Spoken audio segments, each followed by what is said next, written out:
আসসালামু আলাইকুম। মার্কিন প্রেসিডেন্ট ডোনাল্ড ট্রাম্পের ছোট ছেলে ব্যারন ট্রাম্পের মাথার মূল্য $10 মিলিয়ন বা $1 কোটি নির্ধারণ করেছে ইরান।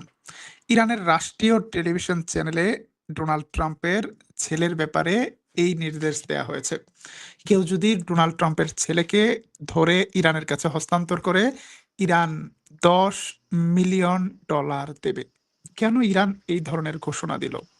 কারণ তার আগে মার্কিন যুক্তরাষ্ট্রের পক্ষ থেকে ইরানের টপ আইআরজিসি জেনারেলদের লোকেশন কিংবা তাদের সম্পর্কে তথ্য দিতে পারলে আমেরিকা $10 মিলিয়ন ঘোষণা দিয়েছিল। আমেরিকার সাথে পাল্টি খেলছে ইরান। ইরান বলছে, তোমরা তো আমাদের 5-6 জন জেনারেলের জন্য $10 মিলিয়ন ঘোষণা দিয়েছো, এত লাগবে না। শুধু একজনকে কেউ যদি আমাদের কাছে হস্তান্তর করে, তাহলে আমরা $10 মিলিয়ন দেব। এই মুহূর্তে নিজের সন্তানের নিরাপত্তা নিয়ে টেনশনে আছে ডোনাল্ড ট্রাম্প। শুধু ডোনাল্ড ট্রাম্প নয়, টেনশনে আছে নেতানিয়াহু। সেই সংবাদে আসার আগে ইরান শুধুমাত্র ট্রাম্পের ছেলেকে নয়, ইরান স্বয়ং ট্রাম্পকে হরমুজের পানিতে চুবানোর একটি বিলবোর্ড টাঙিয়েছে তেহরানের রাজপথে। সেখানে দেখানো হচ্ছে যে ইরান আমেরিকা যুদ্ধে কেবলমাত্র বিজয়ী ইরান। ডোনাল্ড ট্রাম্প হরমুজকে নিয়ে বাড়াবাড়ি করলে হরমুজেই সলিল সমাধি ঘটবে ডোনাল্ড ট্রাম্পের, সলিল সমাধি ঘটবে মার্কিন সাম্রাজ্যবাদের। ইরান সাইকোলজিক্যাল ওয়ারফেয়ারে একটা পাক্কা খেলোয়াড় রাষ্ট্র। আমেরিকা যেভাবে খেলে ইরান সেভাবে খেলছে। আমেরিকা যদি থাকে ডালে ডালে, ইরান আছে পাতায় পাতায়। ইরান হুঁশিয়ার করে দিয়েছে, ইরানের বিরুদ্ধে অর্থনৈতিক অবরোধকে ইরান মোকাবেলা করবে এবং শত্রুর জন্য আরো কঠিন পরিস্থিতি তৈরি করবে। ইরানের বিরুদ্ধে অবরোধ দেওয়ার কারণে হরমুজ প্রণালী থেকে এক ফোঁটা তেল কোথাও রপ্তানি হতে পারবে না। শুধু তেল নয়, রপ্তানি বন্ধ হয়ে যাচ্ছে গ্যাসও। ইরানের প্রতিবেশী দেশ ইরাকের প্রায় 42% প্রফিট কমে গিয়েছে তেল সম্পদ থেকে। সবচেয়ে বেশি ধুঁকছে কাতার। এলএনজি বা গ্যাস সমৃদ্ধ কাতারের গ্যাস রপ্তানি 96% কমে গিয়েছে, 96%। এলএনজি রপ্তানি কমে যাওয়ায় ধুঁকছে বাংলাদেশের মতো দেশগুলো। এলএনজির অভাবে বন্ধ হয়ে যাচ্ছে শিল্প কারখানা, বন্ধ হয়ে যাচ্ছে বিদ্যুৎ প্ল্যান্টগুলো। বাংলাদেশে এই মুহূর্তে বিদ্যুৎ সমস্যা আছে কিনা আপনারা যারা দেখছেন কমেন্টে জানাবেন, কোন জেলা থেকে দেখছেন এবং বিদ্যুৎ লোডশেডিং ফেস করছেন কিনা। প্রিয় দর্শক, আপনারা দেখছেন তুরস্ক থেকে প্রচারিত তুর্কিয়েপিডিয়া নিউজ। আজ 26 আগস্ট, মধ্যপ্রাচ্যের সবশেষ পরিস্থিতি নিয়ে তুর্কিপিডিয়ার এই লাইভে স্বাগত জানাচ্ছি।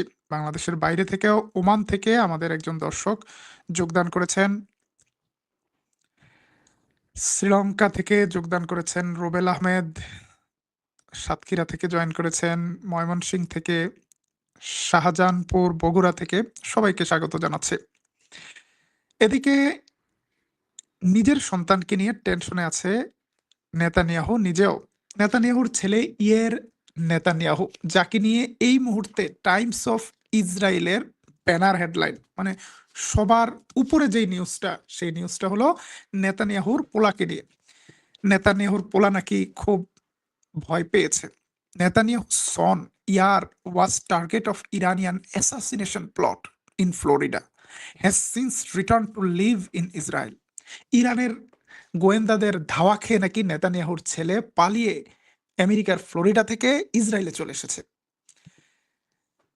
টাইমস অফ ইসরায়েল দাবি করছে যে ইরান একদল গোয়েন্দাকে নিযুক্ত করেছে নেতানিয়াহুর ছেলে কোথায় যায়, কোথায় আছে, কি করছে এবং তাকে ধরার জন্য।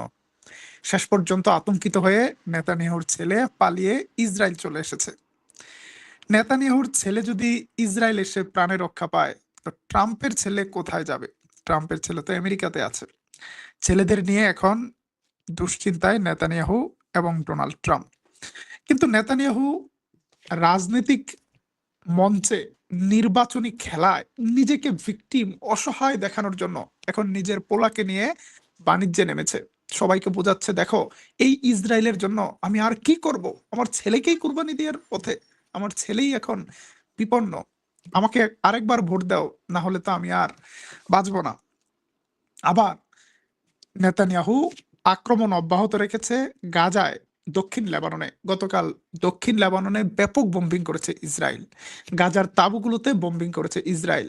ইসরায়েলি সরকার, ইসরায়েলি মন্ত্রী বেন গাভির পশ্চিম তীরে জাতিসংঘের একটি অফিস দখলে নিয়েছে, যেই অফিস থেকে রিফিউজিদেরকে সহযোগিতা করা হয়। ইসরায়েলি ড্রোনগুলো হামলা করেছে গাজায় একটি অ্যাম্বুলেন্সে রোগী পরিবহনের সময়। এই ধরনের বিভিন্ন আক্রমণ করে নির্বাচনের আগে একটা যুদ্ধ উত্তাপ তৈরি করতে চাইছে নেতানিয়াহু। এবং নেতানিয়াহু বক্তব্যে বলছে, ইসরায়েলের ভূখণ্ডটা ইসরায়েলের নিজস্ব ভূখণ্ড, এটা আর কারো নয়, এবং পুরো এই অঞ্চল ইসরায়েল তার নিয়ন্ত্রণে নিয়ে আসবে। সে কারণে গাজায় তার কাজটা অসমাপ্ত আছে, তাকে যেন আরেকবার ভোট দেওয়া হয়, সে যেন গাজা, লেবানন এবং এই অঞ্চলের কাজগুলো, অসমাপ্ত কাজগুলো সমাপ্ত করতে পারে। ואין בלתה, זאת ארצנו. היום רבים אחינו ואחיותינו בעולם this is our country, our land. এবং সারা বিশ্বের যত ইহুদি আছে, তোমরা আসো আমাদের ইসরায়েলে। זאת ארצנו ואין בלתה. וכשאני אומר ארצנו, כל יהודי, כל יהודייה, דלת פתוחה, אנחנו מחכים לכם. במדינת ישראל, בלב ארץ ישראל. ইসরায়েল নিয়ে আজকে ব্যাপক বক্তব্য দিয়েছে নেতানিয়াহু, বলেছে ইসরায়েলের স্বপ্ন দ্রষ্টা থিওডোর হার্জল একসময় স্বপ্ন দেখেছিল ইসরায়েল রাষ্ট্রটি উগান্ডায় হবে।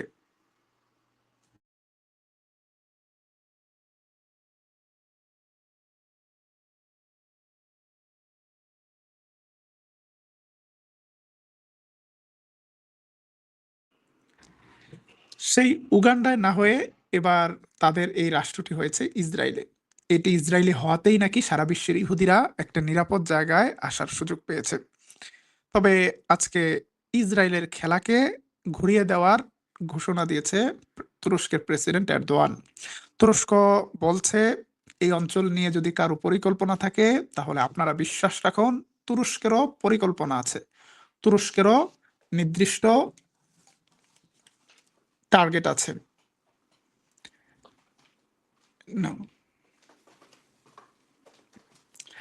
প্রেসিডেন্ট এরদোয়ান একটা সাংকেতিক ভিডিও প্রচার করেছেন। সেই ভিডিওতে তিনি বলেছেন, 1071 সালে মালাজগির্দ যুদ্ধের মাধ্যমে তুর্কিরা যে ইতিহাস তৈরি করা শুরু করেছিল, যেভাবে তুর্কিরা ইস্তাম্বুল জয় করেছে, যেভাবে সেলজুকরা বাইতুল মুকাদ্দাসকে মুক্ত করেছে, সেভাবে আবারও তুর্কিরা ইতিহাস তৈরির কাজ হাত দিয়েছে। আমাদের এই যাত্রা থেকে কেউ আমাদের ঠেকাতে পারবে না।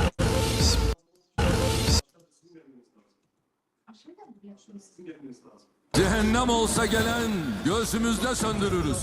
Bu yol ki hak yoludur, dönme bil.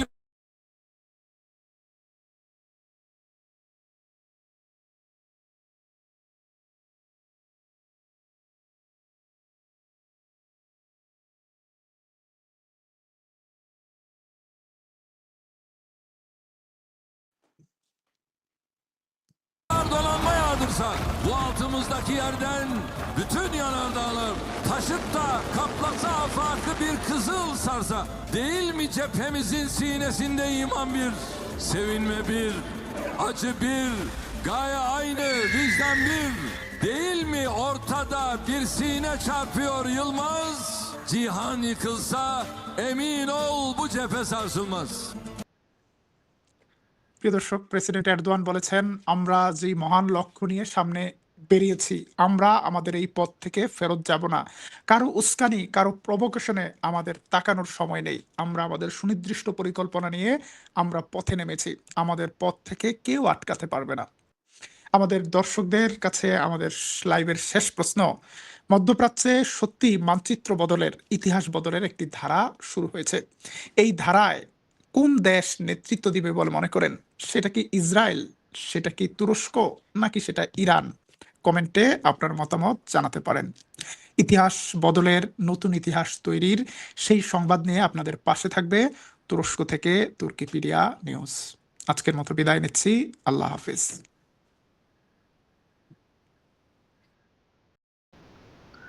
দর্শক অবশ্যই শুরু থেকে শেষ পর্যন্ত দেখছেন, জানছেন।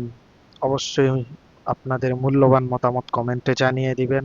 তো সবাই ভালো থাকবেন। ধন্যবাদ সবাইকে।